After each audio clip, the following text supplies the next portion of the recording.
성령 항림후 제5주를 맞는 오늘, 무더위 가운데서도 예배의 자리를 지키신 모든 성도들의 삶과 가정 위에 성령의 시원한 위로와 회복의 은혜가 충만하기를 주님의 이름으로 간절히 기원합니다. 두려움과 단절의 삶을 만들었던 코로나가 지나고 일상이 회복된 지 3년여가 되게 됐습니다. 사실 코로나 사태로 우리는 많은 것을 잃어버렸고 또 많은 것들이 변화되었습니다. 그리고 많은 교훈을 얻게 되었고 새로운 질서를 갖게 되기도 하였습니다. 그 시간을 돌아볼 때 여러 사람들 중에 잊혀지지 않는 인물 가운데 한 사람은 코로나19 사태 때 초기부터 솔선수범하여 하루에 20시간 이상 직접 상황을 점검하고 브리핑을 하였던 정은경 질병관리청장일 것입니다. 그분은 반복하면서 상황을 점검하고 필요한 모습 그대로 브리핑을 하고 또 국민과 고통을 함께 나누었고 자신의 수면 시간과 안위보다 국민의 안전을 우선한 리더십으로 어떤 사적 이익이나 정치성을 드러내지 않고 병역 최일선에 섰던 사람 중에 한 사람이었습니다. 이처럼 솔선하는 리더는 어려운 문제에 빠진 공동체에 힘을 내게 하고 다시 일어나게 한다는 사실을 배우며 솔선의 리더십을 마음에 품게 됩니다. 오늘 본문은 고국인 예루살렘의 성벽이 무너지고 성문이 불타 백성들이 난민처럼 고통 속에 있다는 소식을 듣고 솔선하여 자신의 안위와 모든 것을 내려놓고 귀환한 느헤미야가 드디어 성벽과 성문을 달며 중건을 시작하는 말씀입니다. 사실 오늘 본문을 포함한 느헤미야 3장은 특별한 의미와 교훈이 없는 말씀으로 읽힐 수도 있습니다. 왜냐하면 중건 사업에 함께한 사람들의 이름과 성문의 이름이 계속 나열되며 건축이 이루어지는 말씀이기 때문입니다. 그러나 느헤미야 3장은 단지 건축의 기록이 아닙니다. 회복된 공동체의 초상화입니다. 특별히 오늘 본문의 성벽과 성문의 회복은 무너졌던 예배가 다시 회복되고 각자의 직업과 삶이 연결되어 하나님의 도성 예루살렘이 다시 회복되는 공동체의 시작과 연대를 알려주는 놀라운 말씀을 담고 있는 본문입니다. 성도 여러분, 오늘 주시는 귀한 말씀을 통하여 솔선하는 리더들로 일어나게 되기를 간절히 소망합니다. 또 다양한 우리의 은사와 우리에게 주어진 열정과 능력과 개성과 경험을 통해 공동체의 회복을 위해 솔선하고 연대하며 건강한 교회, 가정, 일터와 관계들로 회복해가는 하나님의 자녀 예수 그리스도의 제자들로 나아가게 되기를 주님의 이름으로 간절히 축복합니다. 오늘 본문 1절에서 그때 대제사장 엘리야십이 그의 형제 대제사장과 함께 일어나 양문을 건축하여 성별하고 문짝을 달았다라는 말씀으로 시작되고 있습니다. 성전에서 예배를 섬기던 제사장들이 삽을 들고 중건 사업에 뛰어들었다고 하는 것은 솔선수범하며 이 참여를 하였을 뿐만 아니라 주축이 되었다는 것이기에 이 사실이 느헤미야에게는 격려가 되었을 것입니다. 물론 느헤미야는 하나님의 능력의 손을 절대적으로 믿었던 신앙의 소유자였습니다. 그러나 성벽 주변에 이 성벽 중건에 관련한 여러 가지 난제들이 있었기 때문에 느헤미야는 적지 않은 염려도 있었을 것입니다. 거기에 대해 만일 제사장들이 성벽 재건에 관심을 갖지 않고 동참하지 않았다면 백성들의 참여는 어려웠을 것입니다. 따라서 제사장들의 솔선수범은 이 사업의 성패를 가르는 일이었고 이스라엘 공동체 회복이 시작이 되는 중요한 일이었던 것입니다. 때문에 제사장들이 이 북쪽 성벽의 일부, 즉 성문과 한메아 망대까지 제사장들이 지원하고 솔선하여 담당하여 성벽과 성문이 재건되었다고 하는 것은 느헤미야에게는 엄청난 격려가 되었다는 것입니다. 그런데 여기서 더 주목해야 할 대목이 있습니다. 곧 대제사장들과 제사장들이 양문을 건축하여 성별하고 문짝을 달았다는 것입니다. 특별히 제사장들이 중건한 이 양문은 예루살렘 북동쪽에 위치하고 있는 문입니다. 그것은 성벽 전체 가운데 지형적인 조건에서 적과 가장 근접해 있는 가장 중요한 문이요, 다른 문들보다 성전에서 가장 가까이에 있는 문이기도 했습니다. 이 문으로 희생제사에 사용됐던 양과 염소들이 들어왔고, 그리고 들어온 그 양과 염소들을 못에 씻긴 후에 성전으로 옮겼던 문으로, 요한복음 5장 2절에 양문이 바로 이 문인 것입니다. 예수님께서 요한복음 10장 7절에서도 나는 양의 문이다 라고 말씀하셨던 것처럼 양문은 예배와 희생의 회복을 의미하는 구속을 상징하는 문입니다. 그런데 제사장들이 솔선하여 양문을 중수하며 예루살렘 공동체의 회복이 시작되었기에 다시 달린 양문에 대하여 느헤미야는 1절에서 이 지역이 성별된 곳이라고 2번이나 강조하고 있는 것을 보게 됩니다. 그렇습니다. 오늘 우리 공동체의 참된 회복은 예배의 자리에서부터 시작되는 것입니다. 목회자와 영적 리더들이 솔선하여 예배와 섬김에 성공하고 헌신할 때 공동체는 일어서게 되는 것입니다. 이렇게 함께 예배하는 것이 공동체 회복의 첫걸음인 것입니다. 그러므로 우리의 가족들이, 사랑하는 성도들이 예배의 자리에서 멀어지지 않도록 잘 섬기며 기도해 주셔야 하는 것입니다. 그리고 3절에 어문이 중수되는 대목입니다. 어문은 이 갈릴리에 연결되어 있는 문으로 외부에서 물고기를 반입하는 상어의 문, 곧 생계와 공급이 이루어지는 문이기도 합니다. 그러나 이 어문의 중수를 통하여 다시 바라봐야 할 진리가 있습니다. 그것은 예수님께서 마가복음 1장 17절에서 고기 잡는 베드로에게 이제 후로는 사람 낚는 어부가 되리라 라고 하심처럼 이 어문이 다시 중수되었다고 하는 것은 물고기가 반입되어 생존이 이어질 뿐만 아니라 무엇보다 영혼의 문, 영혼 구원의 문, 우리에게도 전도의 문, 또 이 전도의 문이 회복되었다고 하는 것을 의미하는 말인 것입니다.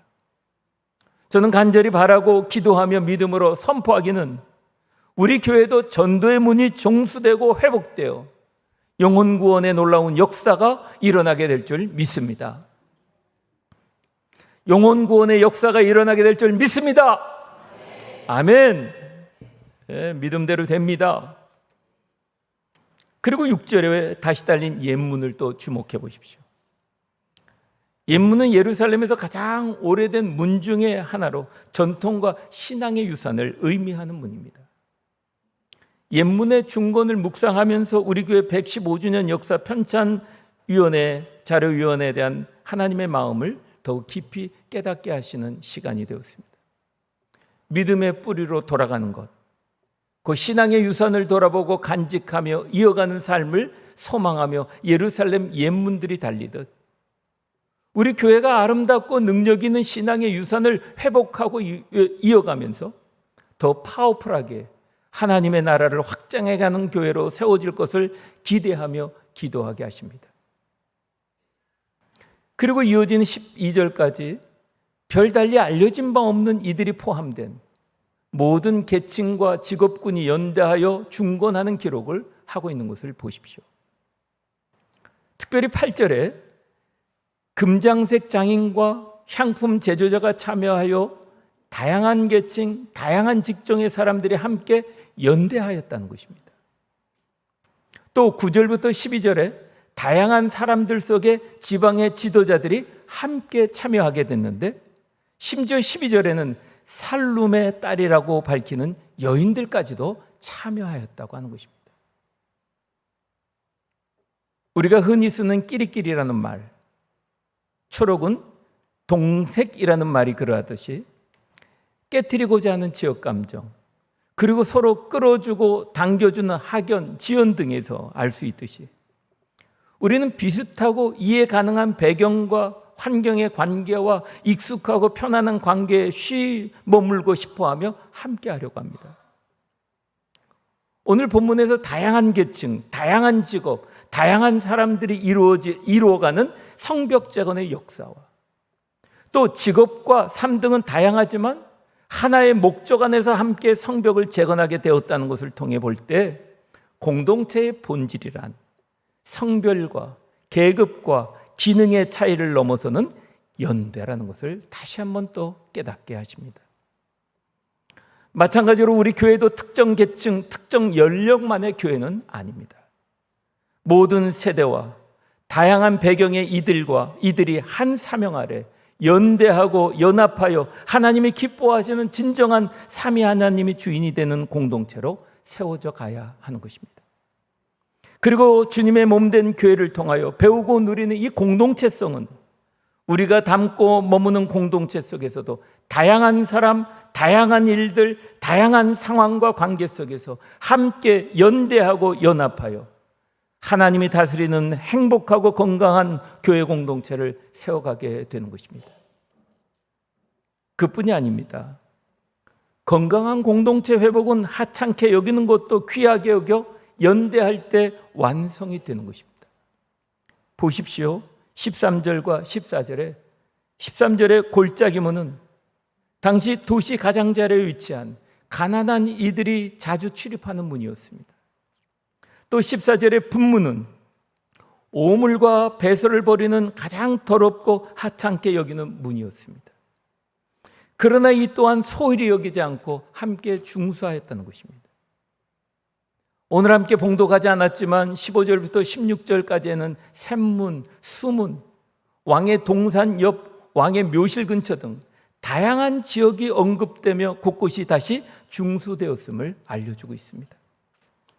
그리고 27절부터 32절에서는 미문과 한밑관문, 성전 주변에 활동하는 제사장들과 장사꾼들까지 모두 참여 있는 것을 알려주고 있습니다. 저는 오늘 본문을 준비하면서 한국의 슈바이처를 소개하는 울지마 톤즈라고 하는 고 이태석 신부의 삶을 조명한 다큐 영화 2010년에 상영되었는데 이분의 이야기를 듣고 많은 사람들이 감동을 받게 되었습니다. 그리고 이로 인해서 많은 기부가 확산되는 일이 일어나기도 했습니다. 고 이태석 신부는 원래 내과 전문의였던 30의 나이에 가난하고 병든 이웃을 섬기고자 신학교에 입학하여 사제 서품을 받고 아프리카 남수단 톤즈 지역으로 지원하여 파송을 받게 됩니다. 전기도 물도 의료시설도 전혀 없는 정말 전쟁과 가난의 땅에서 스스로 병원을 짓게 됩니다. 하루 수백 명의 무료 진료를 하면서 한센병, 에이즈 환자, 굶주름 아이들을 직접 안아 치료하기도 했습니다. 물론 약도 장비도 부족하였지만 환자와 함께 고통을 나누는 삶을 살았던 것입니다. 학교를 세워 직접 수학, 물리학, 물리, 음악 등을 가르치고 빈곤한 아이들에게 장학금을 주고 유학의 길을 열어주었습니다. 학용품이 없어 나뭇가지로 흙바닥에 글을 쓰며 가르치기도 하였습니다. 브라스밴드를 직접 조직해 악기를 가르치고 아이들에게 음악을 통해 자존감을 회복시키며 전쟁이 아니라 연주를 선택하게 하여 주었습니다. 그곳 사람들은 이렇게 말합니다. 신부님은 우리 마을의 모든 것을 바꾸어 놓았습니다.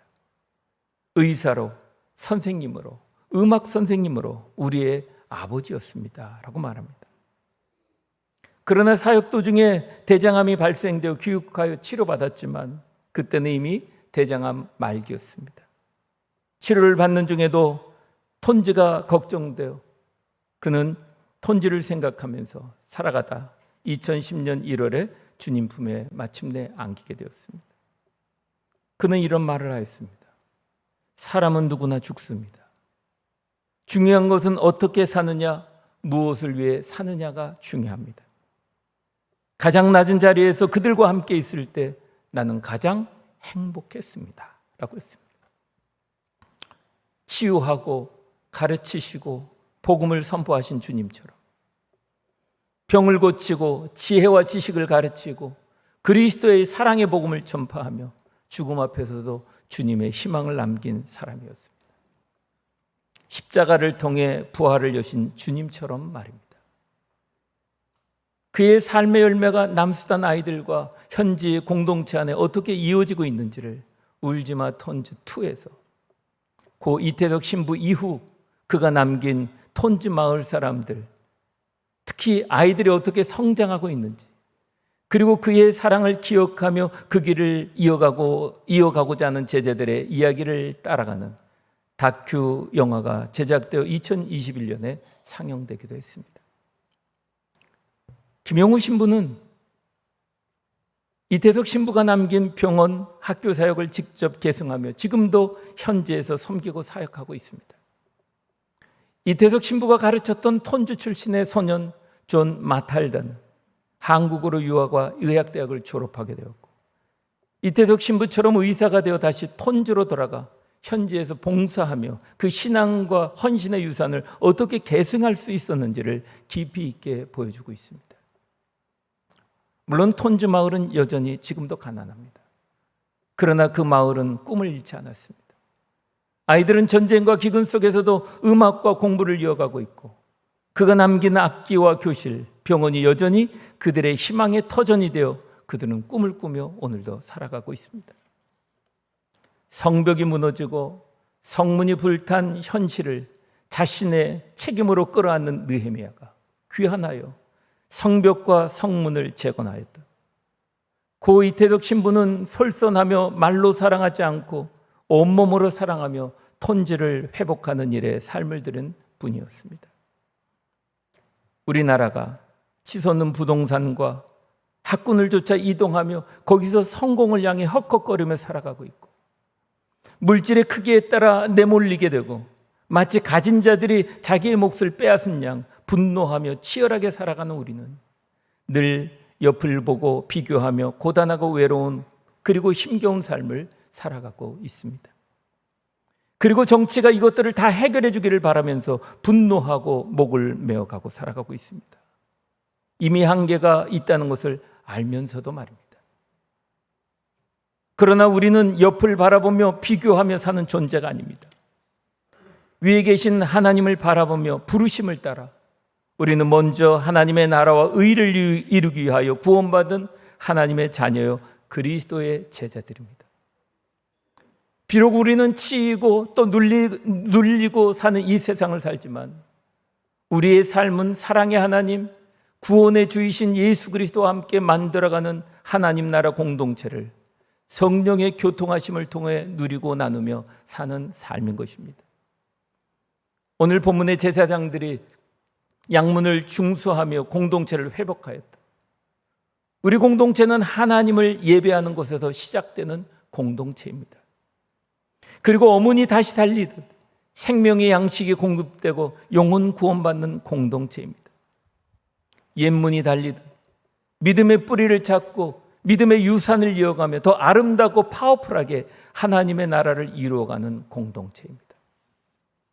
이 아름다운 공동체를 다양한 지체들이 다양한 방법으로 연대하며 연합하여 함께 세워가는 공동체가 우리가 회복해야 될 교회 공동체입니다. 이제 다시 발돋움하는 사역들을 바라보십시오. 솔선하는 리더들, 연대하고 연합하는 지체들로 세워가는 교회 공동체로 우리를 부르시는 하나님의 마음과 손길을 만나가시기 바랍니다. 그 하나님의 손에 우리 손을 올려드리며 교회 공동체를 통해 배운 아름다운 재건과 회복의 삶이 여러분들의 가정에서, 일터에서, 그리고 머무는 영역에서 실천되는 파워풀하고 아름다운 공동체를 세워가는 능력의 그리스도인으로 일어나게 되시기를 우리 주 예수 그리스도 이름으로 간절히 축원합니다. 아멘. 기도하시겠습니다.